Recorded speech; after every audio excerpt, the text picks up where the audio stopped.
or family member who suggests you believe in another deity. You must kill him. Your hand must strike the first blow in putting him to death. You must stone him to death, since he has tried to divert you from Yahweh, your God. The God of the Old Testament has got to be the most unpleasant character in all fiction. Jealous and proud of it, petty, vindictive, unjust, unforgiving, racist, an ethnic cleanser urging his people on to acts of genocide. If God doesn't set a good moral example, who does? Abraham, the founding father of all three great monotheistic religions? The man who would willingly make a burnt offering of his son Isaac? Maybe not. How about Moses, he of the tablets which said, "Thou shalt not kill"? Well, the same man, it says in the book of Numbers, was incensed by the Israelites' merciful restraint towards the conquered Midianite people. He gave orders to kill all male prisoners and older women.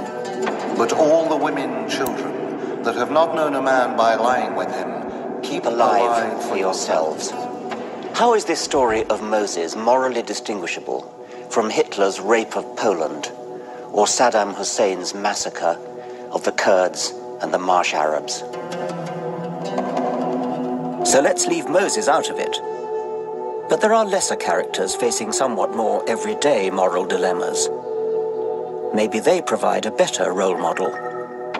In the book of Judges, a priest was traveling with his wife in Gibeah. They spent the night in the house of an old man. But during supper, a mob came to demand that the host hand over his male guest. So that we may know him. Yes, in the biblical sense. Well, the old man replied, Nay, my brethren, nay, I pray you, do not so wickedly. Behold, here is my daughter a maiden, and his concubine. Them I will bring out now, and humble ye them, and do with them what seemeth good unto you.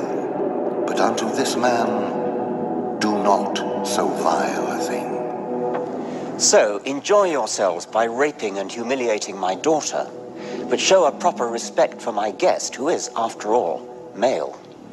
Whatever else this strange story might mean, it surely tells us something about the status of women in this religious society. Now, of course, nice Christians will be protesting. Everyone knows the Old Testament is deeply unpleasant. The New Testament of Jesus, they claim, undoes the damage and makes it all right. Yes, there's no doubt that from a moral point of view, Jesus is a huge improvement, because Jesus, or whoever wrote his lines, was not content to derive his ethics from the scriptures with which he'd been brought up. But then, it all goes wrong. The heart of New Testament theology, invented after Jesus' death, is St. Paul's nasty sadomasochistic doctrine of atonement for original sin.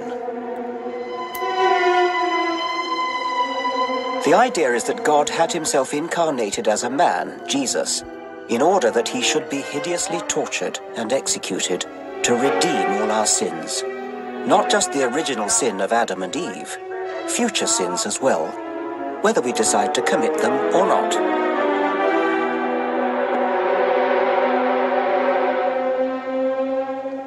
If God wanted to forgive our sins, why not just forgive them? Who is God trying to impress? Presumably himself, since he is judge and jury, as well as execution victim. To cap it all, according to scientific views of prehistory, Adam, the supposed perpetrator of the original sin, never existed in the first place. An awkward fact, which undermines the premise of Paul's whole tortuously nasty theory. Oh, but of course, the story of Adam and Eve was only ever symbolic, wasn't it? Symbolic? So Jesus had himself tortured and executed for a symbolic sin by a non-existent individual. Nobody not brought up in the faith could reach any verdict other than barking mad.